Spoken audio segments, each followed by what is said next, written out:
ছাত্র জনতার গণ অভ্যুত্থানে ৫ আগস্ট দেশ ছেড়ে পালিয়ে যান সাবেক প্রধানমন্ত্রী শেখ হাসিনা। এরপর আটক হয়েছেন অনেক এমপি, মন্ত্রী ও আওয়ামী লীগের ভাগাভাগা নেতা। তবে শুরু থেকে লাপাত্তা বৈষম্য বিরোধী আন্দোলনে হত্যার সরাসরি নির্দেশদাতা সাবেক স্বরাষ্ট্রমন্ত্রী আসাদুজ্জামান খান কামাল। অবশেষে দেখা মিলেছে বহুল সমালোচিত এই মন্ত্রীর।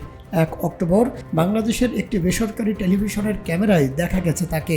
সংবাদ মাধ্যমটি জানায়, কলকাতার ইকো পার্কে দেখা গেছে আসাদুজ্জামান খান কামালকে।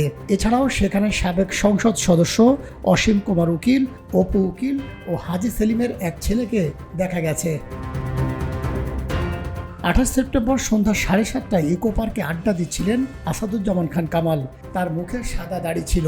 এ সময় তার সাথে আরও কয়েকজন ছিলেন। তবে সেখানে কিছু বাংলাদেশি জড়ো হওয়ায় তাদের এই আড্ডা বেশিক্ষণ স্থায়ী হয়নি। দ্রুত সরে যান তারা। সে সময় পার্কে থাকা কয়েকজন বাংলাদেশি নাগরিক সংবাদ মাধ্যমটিকে বিষয়টি নিশ্চিত করেছেন। পার্কের দায়িত্বে থাকা ব্যক্তিরা জানিয়েছেন, বাংলাদেশিরাও ইকো পার্কে বেড়াতে আসেন, তবে এখন সংখ্যায় কম।